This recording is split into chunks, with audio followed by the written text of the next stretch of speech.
Before we dive into the questions, I'd like to do a quick recap on what we covered in week 1. So this week's focus was on laying the groundwork for validation. There are 5 modules, starting with module 1 on introduction to validation. We shared more on what validation is and why it's important. And then it's followed by module 2, which reveals the 3 essential components to validation. And the following modules 3, 4, and 5 dive deeper into each of the 3, specifically how to generate traffic to your startup idea, how to effectively communicate that idea, and how to measure user interest. Cool, this is from Chris. Our early free users are willing to pay if all other features are polished, but it will take more time to develop. How can we further validate this? Hey, Chris. I guess the thing, I don't know if Chris is here. I think the thing I would kind of think about here is, what does polish mean? I think users are always going to be like, okay, yeah, I want kind of more features and I want better features and all this kind of stuff. And so, like, what does it mean when kind of like polished, and how do you know that they're kind of like willing to pay there, and why they're not kind of willing to pay kind of now? I think the thing that I would do is, I don't count any validation until people actually kind of like pay. Sorry, that's too strong. But that's kind of the strongest form of this. So to me, I'm kind of like, can I find some group of users that will kind of pay for the features kind of now? Maybe the other point here is it depends on how long the features take to quote unquote polish. If it's like a week, then yeah, just do it, right? But if it's like 3 months, then okay, that's too much of a kind of investment here. I've also I've never had the experience, or I've never even worked with a startup where like customers would pay once the features were more polished and it was some kind of like design thing. I've never even kind of run across that. It's either they kind of like pay or they like won't pay. So I don't know. I'm skeptical, is maybe the way I put it. Is Chris, are you here? They are waiting for example, a specific feature like we like to have an advanced inventory, or we'd like to have a payment gateway, something like that.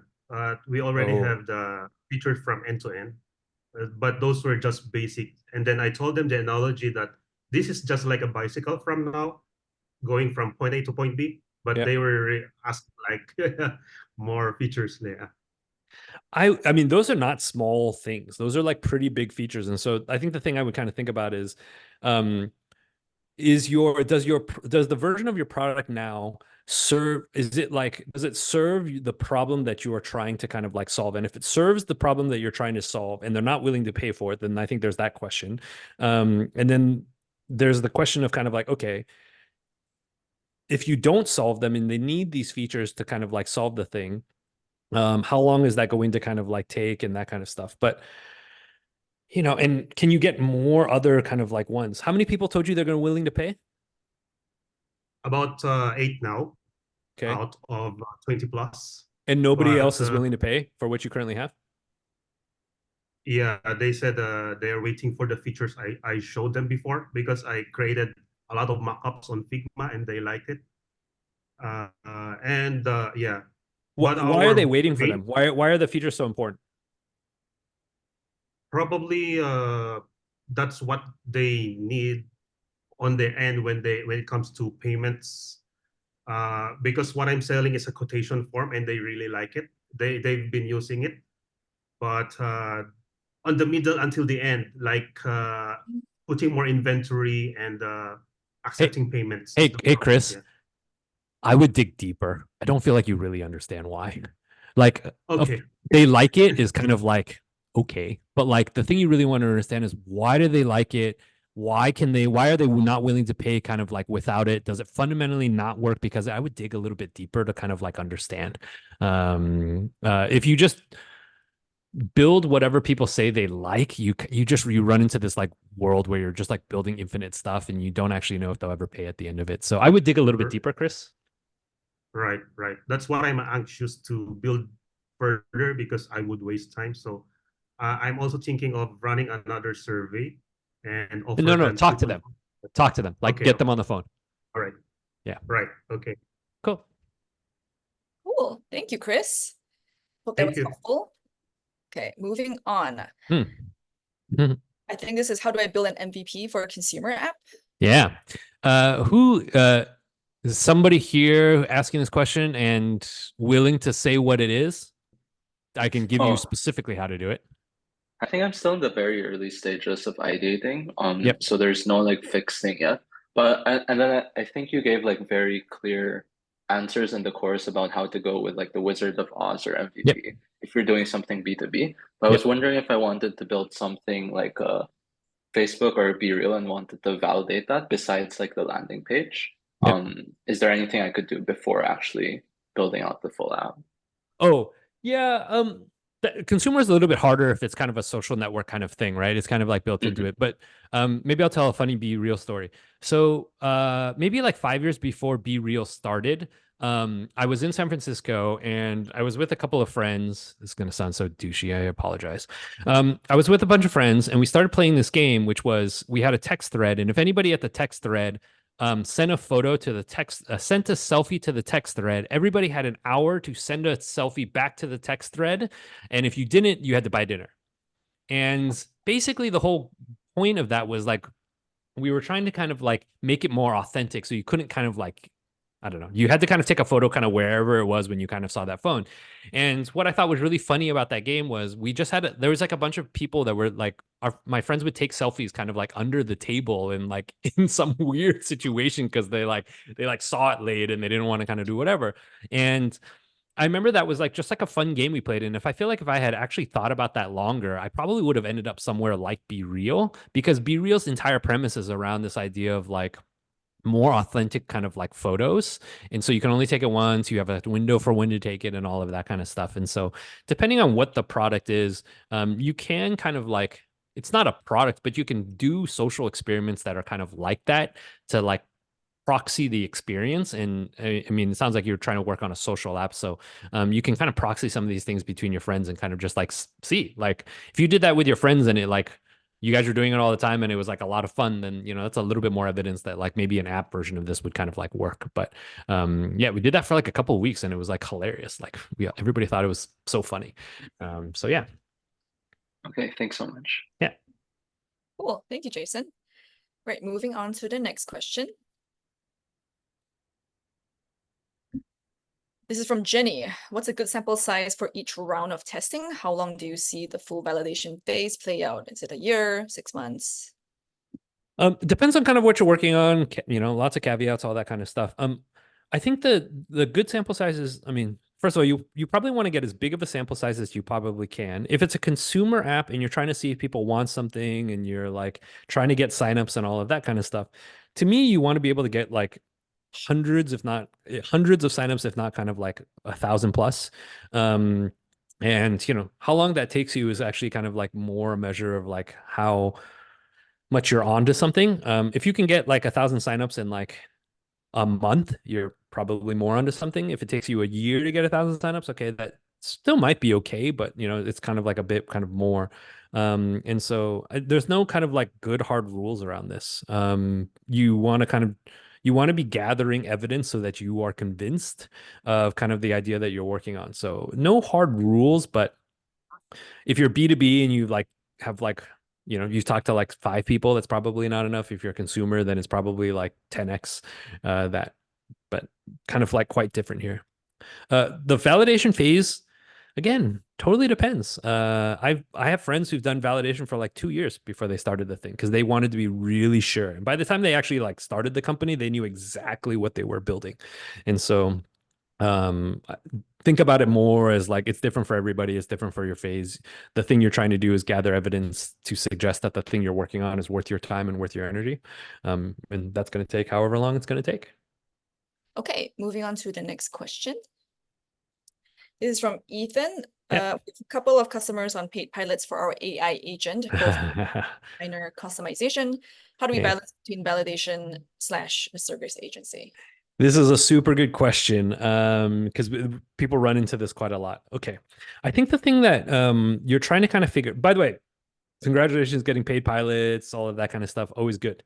I think the thing that you want to kind of think about here is does every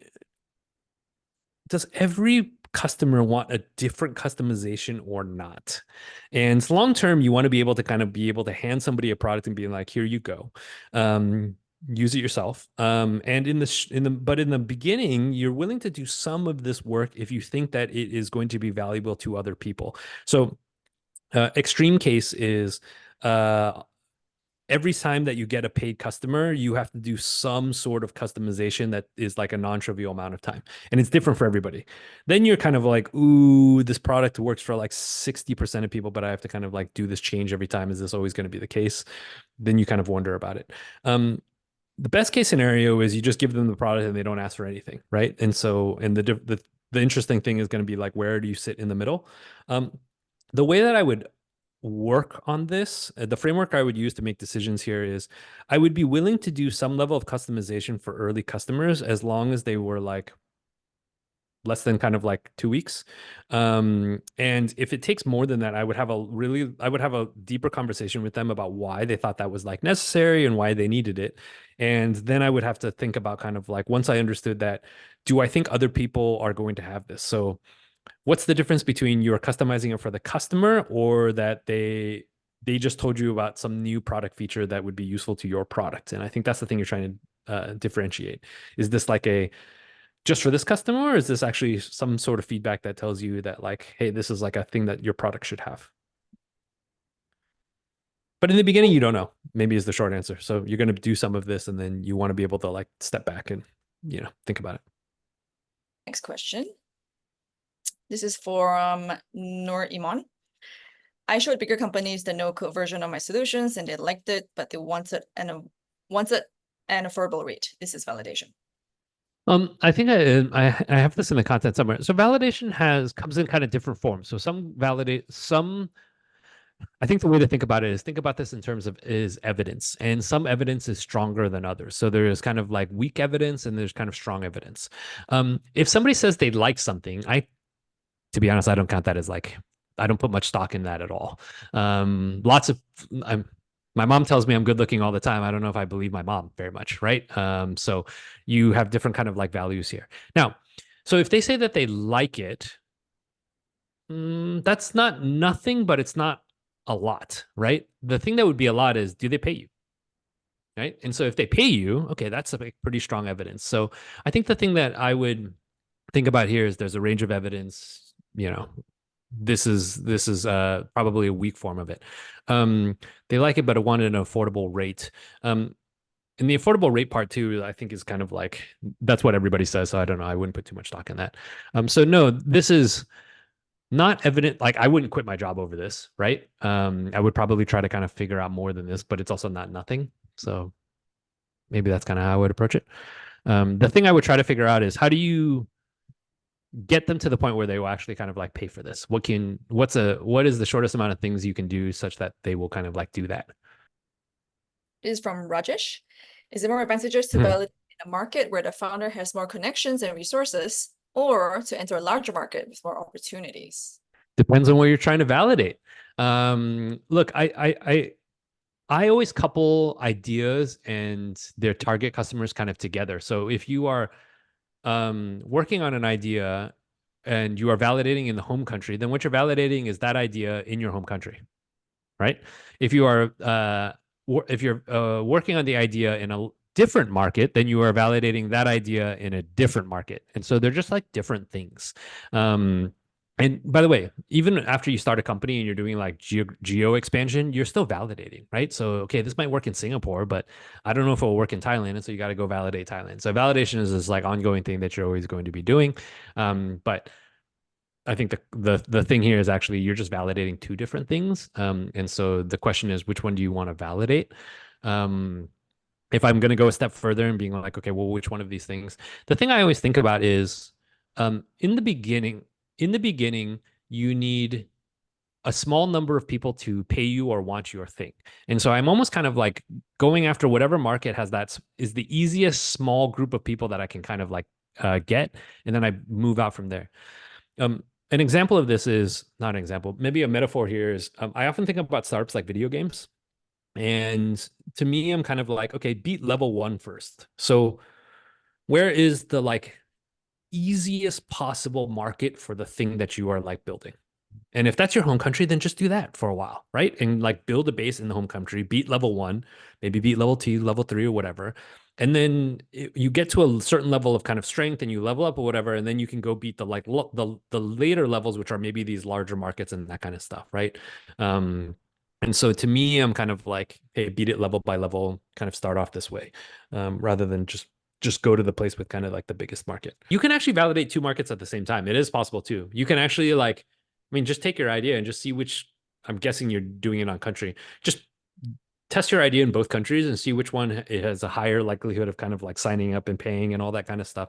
So if I ran Facebook ads in Singapore and I ran Facebook ads in Thailand, and it turns out that the cost of a sign up in Thailand is half of that of Singapore, that's potentially kind of like one piece of data that suggests that maybe Thailand is a better place to start. It's cheaper, at least.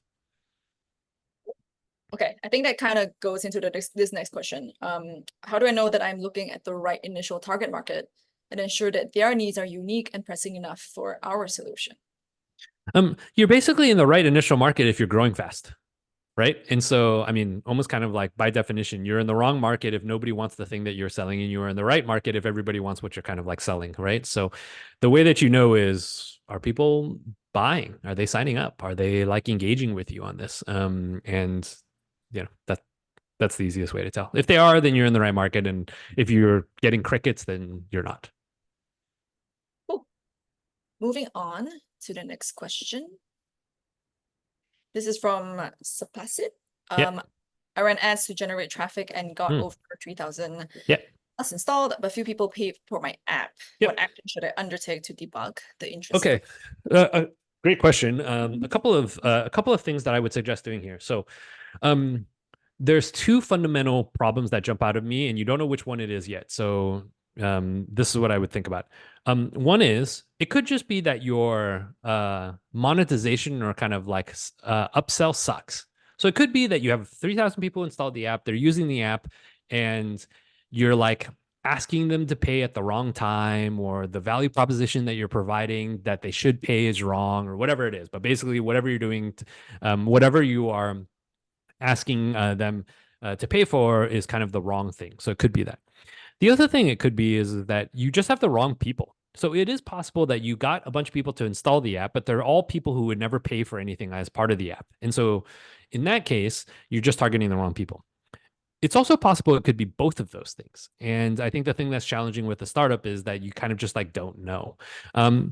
So the couple of things that I would do first is I would experiment with kind of the like upsell and the monetization and how you're doing that, and seeing if that makes any changes. If it doesn't make any changes, then I would do the next thing, which is, okay, am I targeting the wrong people here? And I would try to target some new group of people who you need to have some thesis on why they would pay and this other group would not pay. If that doesn't work, then I'm going to change both things. And so I use the strategy of kind of like, when something doesn't work, I change the easy stuff to change first. And if that doesn't work, then I change increasingly, kind of like I make increasingly larger changes to see if that works. And so that's the like path that I would take. Cool. Move on. Okay, this is from Natasha. Just launched my medtech company and running a few paid pilots in Singapore. Is this sufficient validation for convos with VCs? Any other validation options you would recommend? Validation is not for VCs. Validation is for you. I mean, the VCs is kind of a different thing, and I wouldn't kind of like do stuff just for them.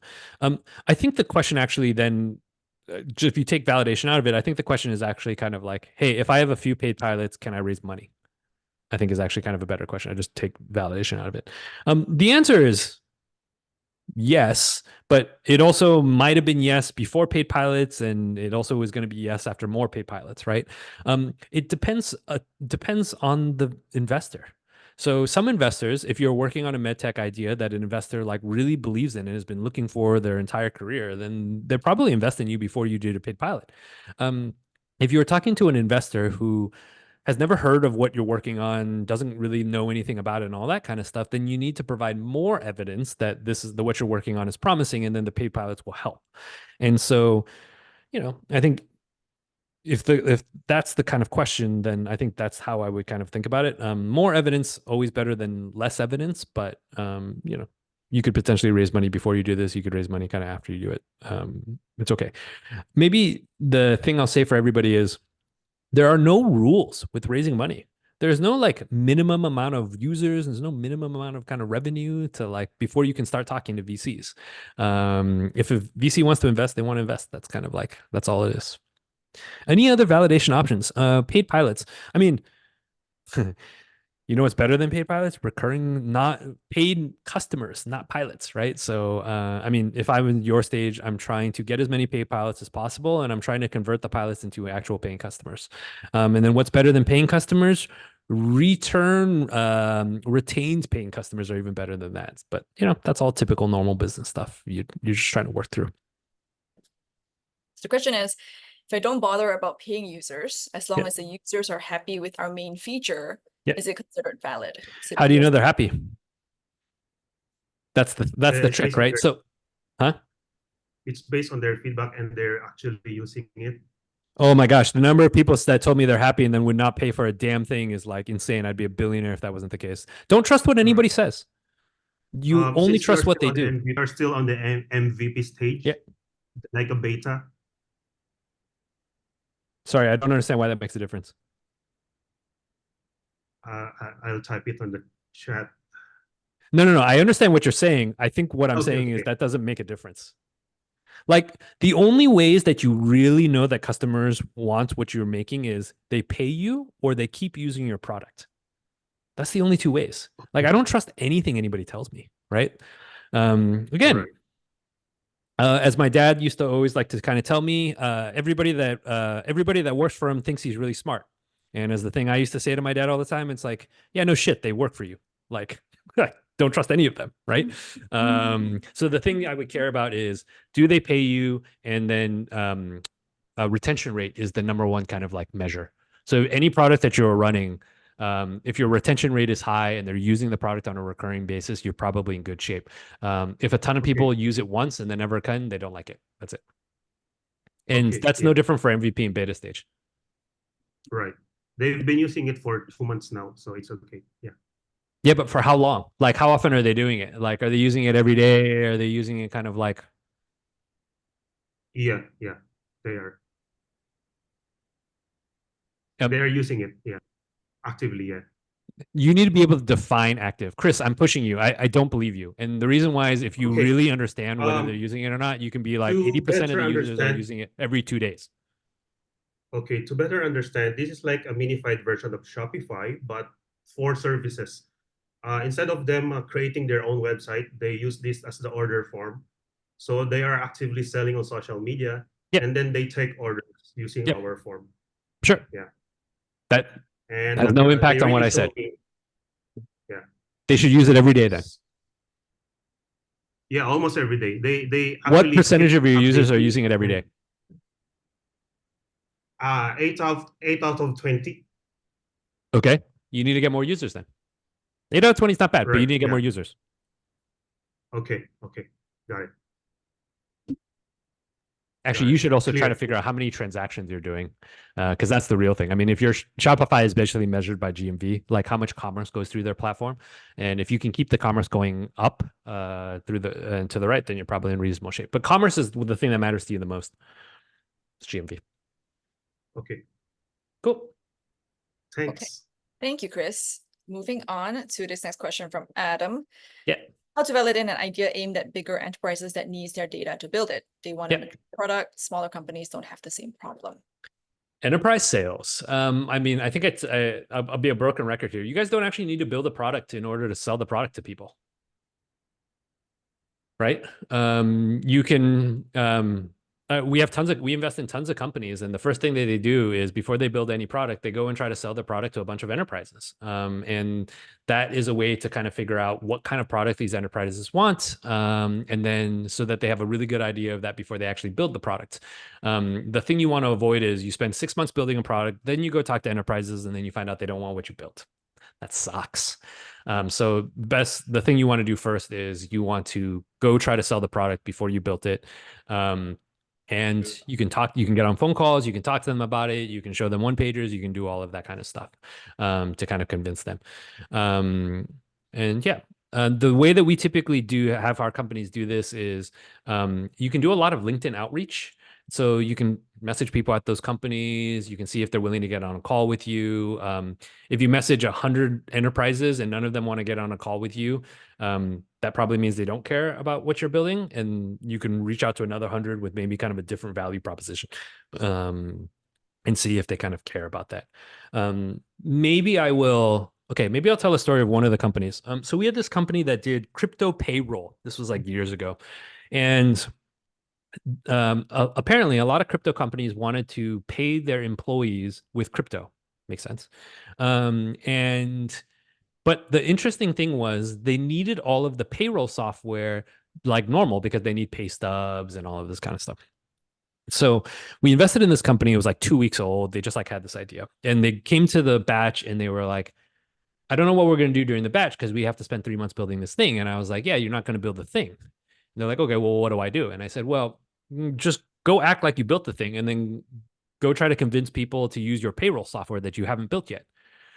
And they felt a little apprehensive about it. And I was like, no, go. Like, I don't want to hear about your apprehensiveness. So they went in and started messaging a bunch of crypto companies on Discords and wherever it is. And they started getting a bunch of phone calls with the companies. And every week I'd be like, okay, how many phone calls you did? They're like, okay, I talked to 20 companies this week. 10 of them we're going to talk to the next person in the food chain or whatever and all this kind of stuff. After a couple of weeks of doing kind of like a bunch of calls, somebody actually agreed to pay. They're like, okay, cool. I'll use your software. I'll pay. How soon can I kind of like on board? And I remember they frantically messaged me in our Slack and they were like, somebody paid, I don't know what to do. And I'm like, I mean, throw a party first because somebody paid for the thing that you're trying to build. Like, that's awesome. And they're like, yeah, but they need it in 2 weeks. And I was like, cool. Just Wizard of Oz this in 2 weeks. And like, what do you mean? And I was like, well, what they care about is they want to be able to do payroll, which means they want to give you some amount of crypto, and then they want that crypto distributed to people in their company, and then they want pay stubs. It seems to me like you can actually do all of that manually, right? Like the company doesn't care. Fundamentally, that you can make that work for them, right? They want to give one lump sum crypto, you transfer it to a bunch of people, and you generate pay stubs. Right. And we went a step further where we made a static website where they just like uploaded all of those things. But in the back end, they did everything manually. And then the people had like a website that they could like log into and see the records. But like the records were like literally the engineer was entering it into the database because there's no back end that does any of this automatically. 2 weeks comes around, they deliver the product. The customer pays. Next month payroll, they do the same thing. And I think they started doing like handling like 5 million in monthly payroll, having never built the product. It looked like the product worked, but there was just like the founder in the back, just like transferring crypto wallets to this like spreadsheet of people that kind of came through. And that was it. Right. So they sold the product before they actually built the thing. And then when they actually needed to build the thing, they kind of just made kind of like a Wizard of Oz thing that like fundamentally kind of like worked. And they kept trying to sell. And the thing that I'll kind of share with people is that software is just for scale. And if you don't have the scale, you kind of like don't need it if you can kind of like make it work, right? So yeah, that's what they did. But yeah, you can do that here. Enterprise sales. All right, Adam, hope that was helpful. Moving on to the next question. This is from Venkatesh. Validated the product verbally before developing an MVP. We have an MVP and paying customers, but scaling on the tech side is difficult. How can we balance this? I think you kind of talked about this. Yeah. I mean, I guess I kind of don't understand the question a little bit. Scaling on the tech side is difficult. How do we like balance the tech scaling the tech side with what? Yeah, I'll just add upon. You just mentioned the same thing. Like the company already got this paying customer, and then they need to start building it. The same thing we built the MVP, and then like we are having 3 or 4 customers who started paying now. Sure. Now, like if we wanted to scale to another like 50 customers, we need to build a little bit more on our MVP. It will take at least like 1 or 2 months. So by the time we already have people around to do this marketing and sales, So like how can we kind of this balance this approach of this go-to market versus having a much more stable product now? The only thing I think about here is that I need to make my growth chart go up and to the right. And so I'm going to work on whatever I need to in order to make it go up and to the right. So if you have 50 paying customers and I need to get to 100 paying customers, and there's no way to kind of do that without kind of like building some tech part, which, I'll debate with you here. There's always typically some way, but then I would build the tech part, right? Like the goal is you're at 50, whatever your number is, and I want to get to double that. And so you do whatever it is you need to do to get to double that. But I would build the minimum amount to get to that next milestone and then go back to selling. Like the thing to me, I'm building when I need to kind of like do so such to keep my growth rate up. And then if other than that, I'm just like selling. What you probably need though, and I don't know if you have it, is you need targets basically. So, if your target is you need to get to 100 customers in 3 months, what is the best use of your next 3 months such that you get to 100 customers? If it is the build tech side, you should build the tech side. If it's selling, you should spend your time selling or somewhere in between. But just try to keep the graph up and to the right. So, whatever you need to do to make that happen. Okay, next question. Is it worth spending time on validation when there are already many competitors, or should we focus on building a strong MVP and start selling right away? I mean, selling right away is validation. But I mean, to me, if there's a lot of competitors, you should be doing more validation than in other cases, right? So the thing you want to figure out is, if you're moving into a space that's competitive, what is unique about what you're doing, right?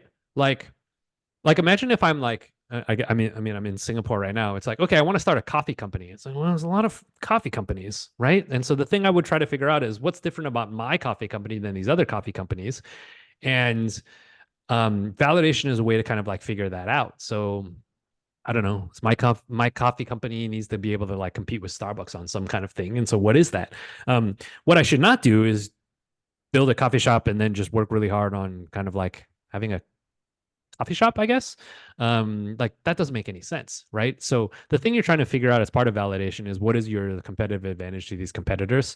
And unless you understand what that is, you don't know what a strong MVP even means, right? So part of validating is like figuring out what does a strong MVP even look like. It certainly can't just be like, I don't know, build a Starbucks, right? So I think you need to validate more, and you need to specifically validate what your like unique angle relative to the competitors is.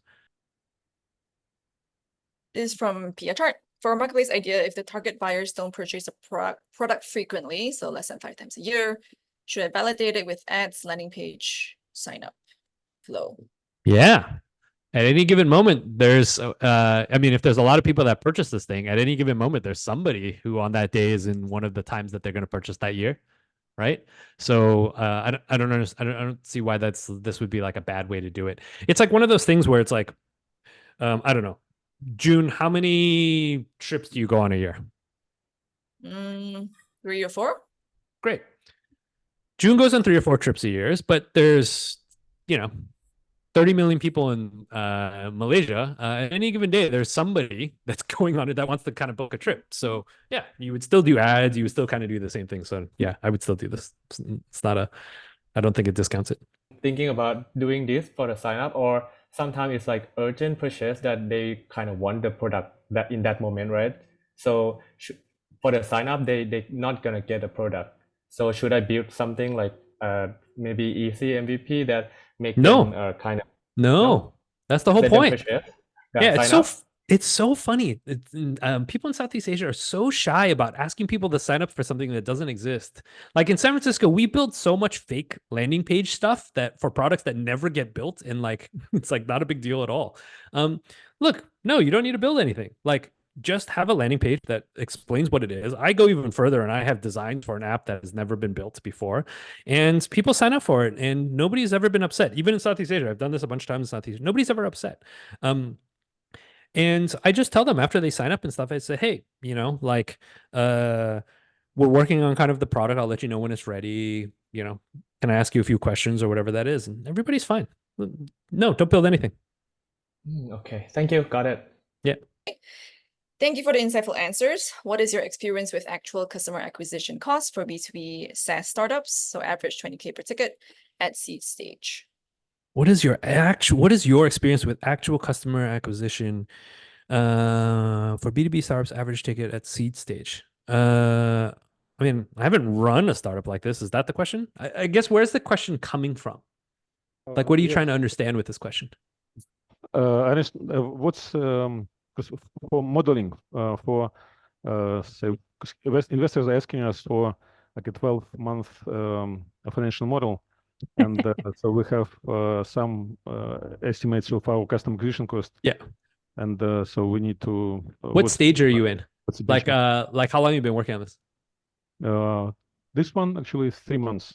3 months, 3 and we months. already have paid pilots, and but we need to.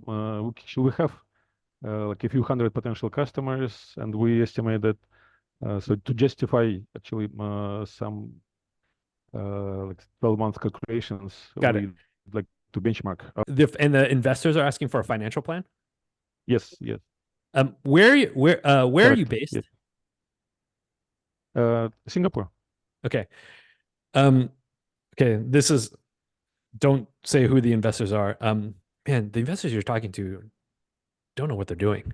Like, why ask for financial plans for a 3-month-old startup? Like, you can definitely come up with a financial plan. By all means, I buy that you can do that. You just don't know what you're like. It's just so early. You're just guessing, right? And so it's like you're guessing, they're asking you to guess. That like, so I think what's interesting is for people who are talking to kind of investors and stuff, I don't look at any financial plans for early stage companies, and we never ask people to do them. And honestly, in San Francisco, nobody does them. And the reason why is because first 9 months of a startup is like so volatile. It's like, okay, maybe this customer, maybe this one. It's like hard to predict. So I think it's a bit silly that they're asking you, but they're asking you, and so you've got to do something. And maybe what I would suggest to be helpful is just do your best guess. And I don't think it has to be very complicated. I wouldn't spend a bunch of time on this. I mean, the thing that's way more valuable is like spend time kind of like getting customers like you're doing, right? Not on a stupid financial model that is like you're going to throw away the moment they like invest. But do the best you can, right? Just like pick some targets that you think are kind of reasonable, work out what you think the revenue is going to be as a result of that and all of that kind of stuff. And then kind of like talk to them about it. But don't, God, I hate when founders, you're not doing this, but I hate when founders have to spend a bunch of time doing nonsense stuff like this instead of what they should be doing, which is like talking to customers and kind of like building products for people. But just do the best you can and get the investment and keep working on what you're working on. Thank you. Appreciate it. Yeah. Cool. Thank you, Andre. All right, moving on to the next question. What is an ideal general metric to know if our idea is validated? What are the usual metrics, especially for recruitment tech, based on your experience? Yeah, so I guess there's two different questions here. There's like the metrics, and then there's kind of like the value or like the number that people are like shooting for. And I will say that there are no hard rules for any of this. And so again, I think a lot of people are always looking for kind of like rules, and there just aren't rules. On the metric point, the thing that you want to think about is just what people think about as like a North Star metric. And what a North Star metric is a metric that hopefully encapsulates kind of like the output of your startup. So for example, Airbnb appropriate North Star metric is number of nights stayed. Right. So Airbnb is all about kind of like having people kind of stay in a foreign place and whatever. And so if their product is working really well, there's a lot of people who have stayed lots of nights through Airbnb. For Grab, their North Star metric, at least in the early days, is probably number of rides. Like Grab, if it was just a ride hailing business, the output of Grab is you give people rides places. And so rides is a good North Star metric. And, sometimes for kind of like companies where if it's B2B or something like this, sometimes people think about kind of like revenue as kind of a shorthand, because it's like, okay, if you get a lot of revenue, then it's more customers and whatever. But there's different kind of North Star metrics, and so you want to understand what your North Star metric is. Recruitment tech, I guess it depends on kind of what kind of recruitment is. Let's say that it was a company, the recruitment tech was, I don't know, you help people kind of like make hires or something like that. Then the thing I would be interested in if I was looking at the company is like, okay, well, how many hires did you make last month and how many hires are you going to make this month? Right. And because your entire product is based around kind of like, hey, you help people kind of hire, so they should be using your product to kind of hire people. How many hires have there been? And kind of work on it that way. Or it's revenue. If let's say it's a software product that Iterative uses, then people would probably look at revenue and number of customers, right? What are the metrics for this? I don't know. Depends on what you're kind of doing it for, right? So if you're doing it for validation purposes, you know, what is a metric that is you think promising enough where it's willing for you to like quit your job and kind of like work on? And I don't know, that's kind of like hard to say, but I think I would choose metrics based on what you're kind of like working on, and then try to pick a target that you think is kind of impressive. Should I pursue an idea in a small market with a pain point that around 100 companies have, given my 10 years of experience in a niche market and an annual ATM of 10 million? I have no idea, man. And let me try to kind of like give useful advice, but I mean, the short answer is I have no idea, right? I think I try to stay away from kind of telling people whether something is kind of like a good idea or a bad idea when it's like a personal decision, right? So look, if you are trying to start if you really care about this pain point and you have some unique thing and it's of interest to you, then start the company, right? And if it's not interesting to you and, you know, you don't really care about that pain point, maybe don't start the company. So, you know, those are kind of personal kind of like questions that I don't think is appropriate for me to kind of weigh in on. Let me reframe the question. If the question is a company that has these kind of characteristics, are they a venture backable company? The answer is probably no. So a venture backable company is probably looking for outcomes where the company itself can be worth kind of hundreds of millions of dollars, right? And so if the, you know, total addressable market is kind of going to be sub $10 million, then there's no way that the company itself can be worth kind of like a couple $100 million. And so from a venture backed company standpoint, probably not the case. However, I will kind of make the point, though, that oftentimes there are companies that are started that look like they are for niche markets, and then they find out that is not actually a niche market, right? So Airbnb is a good example of this, where it's kind of like, how many bed and breakfasts were there in the world? Probably not that many. How many of them were air mattress bed and breakfasts? Like probably none. And so this was a case where if you said, hey, you know, what is kind of the, you know, addressable market for this kind of like for air bed and mattresses is probably like, I don't know, it's like $2 million probably. But, you know, it turns out that once they started working on it, they could actually eat into the entire kind of like hotel kind of stay market. And so it ended up being bigger. So I think it depends on what your kind of motivations are here. It could be a very nice, maybe the other thing I'll say, not all businesses need to be venture-backed businesses, and that doesn't mean that they are bad businesses. Like, by all means, start lots of companies that make you personally like several $1 million a year and take no VC funding and just put all the money in your pocket. Like, that seems good to me. It just depends on kind of what you're looking for. So venture backed, maybe not, but I don't know, maybe once you kind of start working on it, you'll find out that the TAM is bigger than you thought it was going to be. How do you price a solution you haven't built yet? Yeah. How do you price a solution that you have built? It doesn't seem to be any different to me. Okay. Typical kind of things here. And by the way, guys, lots of stuff written about pricing. I'm not a pricing expert. Tons of stuff being written about pricing, but I will share what we typically tell our startups. Okay. For very early stage startups, the thing that you're trying to do actually is you're just trying to choose a price that is meaningful enough such that it is a good gauge of intent and how serious a customer is. And so if, you know, you don't want to be free, because then you have no idea whether this person really cares about it or not. But you also don't want to be like, should it be $25 or $26? Like that type of price optimization for an early stage startup just doesn't matter, right? When you get to quite a large size, then you have a team that works on pricing, and they'll try to eke out every last cent out of your pricing kind of strategy. But for early stage startups, you just want to pick a price that is meaningful and kind of like a reasonable gauge that like people really do need this. Okay, how do you do that? Oftentimes there are solutions. You are competing against other solutions in the similar kind of like space. So You know, and those could be offline solutions, it could be legacy solutions or whatever it is. But anytime somebody is kind of like choosing something, there's probably other kind of like things here. So for example, I don't know, like, June, do you have a I know you write fiction kind of on the side for fun. Do you just write it in like Google Docs, or would you have like a app that you use to write for? Like there's Ulysses and kind of a bunch of this stuff. I use an app, Okay, what is it? Agenda. Okay, Agenda. Do you pay for it? No. Okay, that's a bad kind of example then. But like if you were going to make a writing app, you can look at all the other writing apps out there, and your writing app is probably different, but you could be like, okay, there are some writing apps where they're free, like Agenda. There's some apps that are more expensive, like Ulysses, where I feel like people who are writing books kind of use. Then where do you kind of fit in this? And you can kind of price anchor your price relative to that. Does Agenda have a paid version? It's just completely free all the time. It does have a paid one. I just don't pay for it. Okay, yeah. But even then with the paid one, you can kind of look at, okay, what are kind of close alternatives that people would think about using your product in that consideration set, and then you want to anchor the price somewhere within that.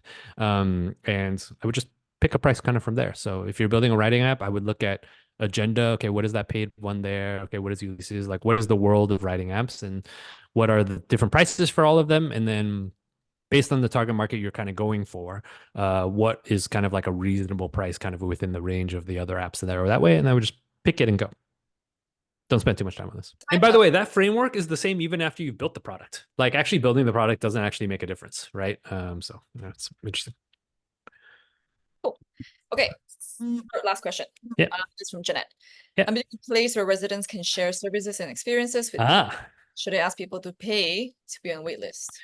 Okay, different ways that you can kind of do this. So one of the things that you can actually kind of do is you can act like the thing is actually going, okay, a couple of variations of this. One thing you can do is you can act like it's a real thing, have people pay, and then just reject everybody's payments. And all you're trying to do there is trying to see whether people would pay. Because that's the thing you're interested in, is you're interested if people would pay for something, not that they actually pay, right?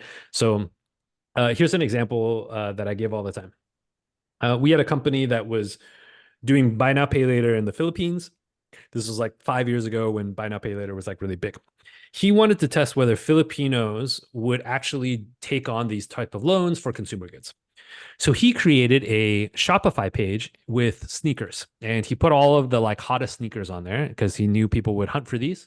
And in the checkout process, he put a link to an Airtable form.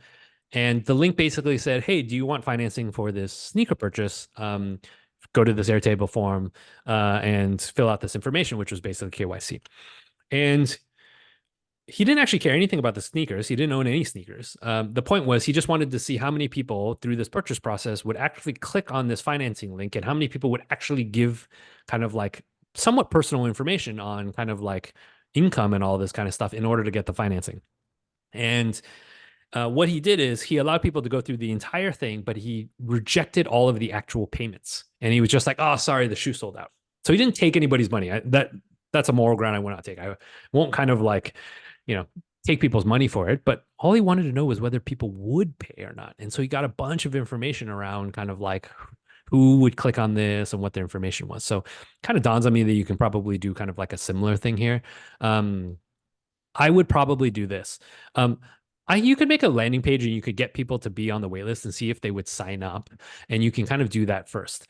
If you want stronger evidence, then as part of that landing page, I would actually ask them to kind of like pay for it. And then once they get all the way through the process, you can just be like, you just refund them or cancel it, right? Actually, a funny thing that my friend did once was he did that. He made a landing page. He had a payment process, but the payment process always rejected. So at the end of the process, it would always be like, sorry, your credit card is declined. And the test he actually started running was, how many times will this person try their credit card to get the product? And they were never going to get the product. But his test was, would people try more than 3 times?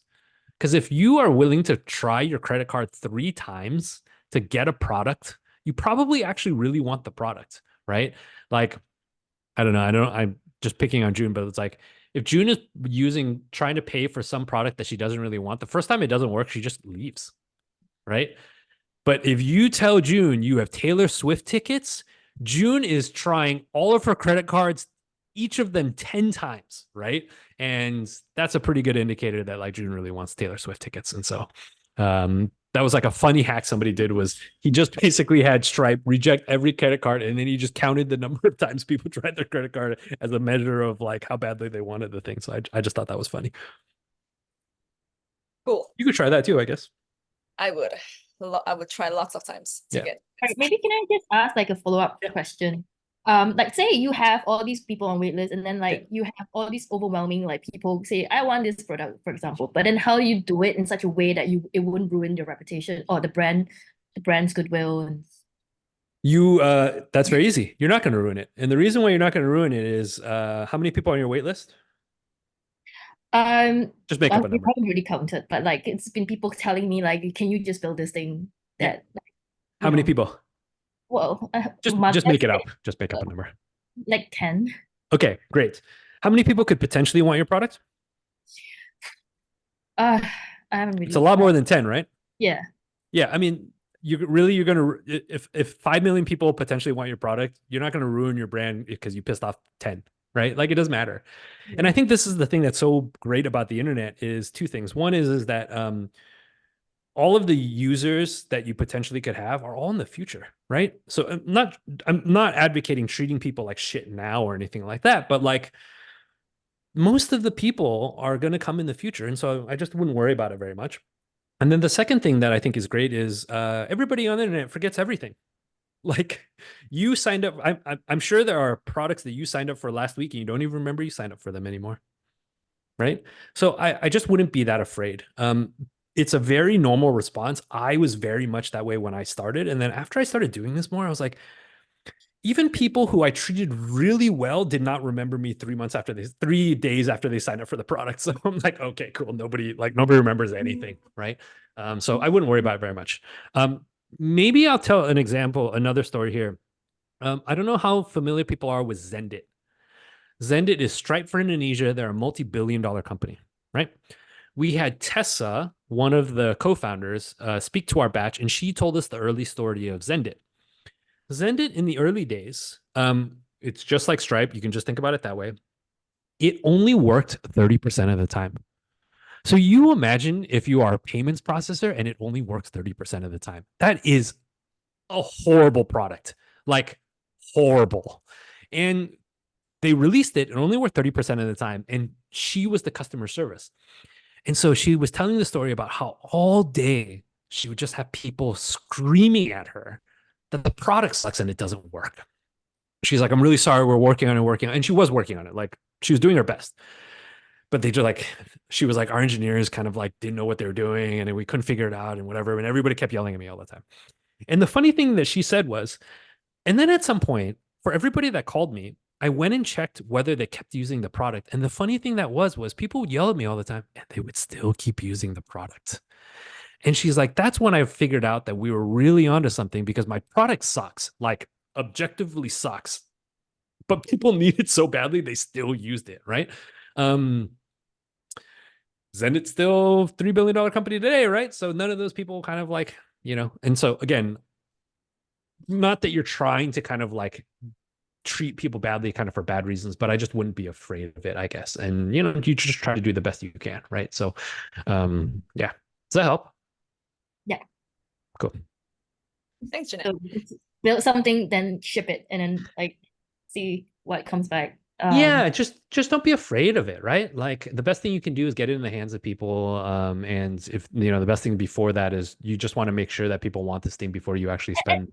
I think what I was afraid of is that like people leave on like Google review and these things can be quite detrimental and it can.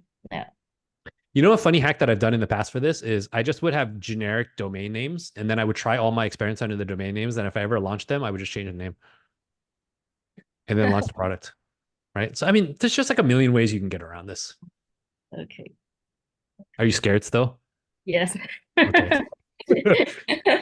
Okay, here's what you can do. You can put on the website, and if anybody gets mad at them, you can give them my email. Be like, Hsu Ken from Iterative said this was fine. This is his email. If you don't like it, he will tell you it's all okay. Feel free. Okay. I'm not even joking. You can blame it on me. It's okay. Okay, I will revert all of them to you and like Perfect. all of them to you. Yes, please. Remain.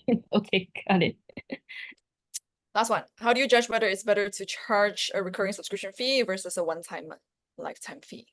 I mean, I guess it depends. I feel like with a lot of these questions, I'm like, well, it depends on what you're optimizing for, right? So if you're optimizing for validation, then the recurring subscription fee, I think, is actually a better marker of like how much somebody actually really wants your thing, because you're giving them the opportunity to opt out. And so if you give somebody the opportunity to opt out and they don't opt out, that's a pretty strong kind of like testament that what you're doing in for them is a really good really is helpful to them. I remember Zappos back in the day used to, every person who joined Zappos, I think after the first month, the company would offer them like $5,000 to quit their job. And that was their way to kind of see like, do these people really want to be at Zappos or not? And so from a validation standpoint, recurring subscription fee, I think, is like a better indicator of whether you're being really useful to people or not. If you are optimizing for like revenue, let's say, maybe there's a world where one-time lifetime fees are like better, generate more revenue because you're getting more money up front before they ever use the thing and all that kind of stuff. So that's possible. But you know, I've never done anything actually with like a lifetime fee. I've always kind of done kind of subscription fees and kind of that kind of stuff. So yeah, but depends on what you're optimizing for. And then I would just run experiments. Yeah, sorry, here's how I would tell. This is the experiment I would run. I would show half of the people recurring subscription fee, and I would show half of them one-time lifetime fee. And the thing I would try to understand is if you found out that people that paid the recurring subscription fee, at some point, you're actually going to make more money on them than the lifetime fee if they stick around for eternity. There is some there's some point where you'll make more money. If you found out that, and you were optimizing for money, if you found out that actually the people who did the recurring subscription fee, you made more money per user than the one-time lifetime fee, then you just make everybody do the recurring subscription fee. And if you found the reverse, then okay, maybe you try to do the one-time lifetime fee. And so you could run this example and you can kind of just like do the math on kind of which way it would go. So I don't know if that's helpful. Cool. All right, that is the last question. Thank you everybody for tuning in and thank you for asking questions. So any last thing you want to say before we wrap up? I'm going to do my normal thing. I put my email in the chat. That's like my real email. That's what June emails me at. So that's my email. If you guys have questions that we didn't get to, or you guys want to ask, feel free to kind of email me, or if there's something else I can kind of help out with. And maybe the last thing I'll kind of like say here is, and this is kind of building on Jeanette's point, don't be afraid of kind of trying stuff. You know, go out in the world, be a little mischievous and like try stuff, and people will forgive you for it, and you'll kind of be better off. The thing I would want every founder and aspiring kind of founder to avoid is, I would just hate to see all of you guys waste your like time and effort and commitment building a product that people don't want. That's the most kind of like demotivating thing there is. And so the reason why we push validation, we spend so much time on it, is because me personally, I would want all of you to gather evidence that what you're working on is worth spending more of your time on before you kind of like spend quite a lot of time on it. And so when we started our first company, I spent 1 year in my brother's basement and just coded my eyeballs out, and then like basically launched it and found out nobody wanted the thing, right? And it was just a giant waste. I like wasted a year of my life to like find out nobody wanted the thing. I could have just talked to some people and figured that out. Now, it's not really a waste because I learned a lot, and I basically will never make that mistake again. But if I hopefully can save you guys all 1 year of your life of doing something kind of like similar, so that you don't have to kind of go through that. And so, yeah, be a bit mischievous. Try to sell some stuff to people, and you know, see if they would really kind of like do that or not. And don't steal money from people or anything like that. But like, it's okay. Try to see if they would pay for it. Try to see if they would sign up for it, and yeah, try to be protective of your time.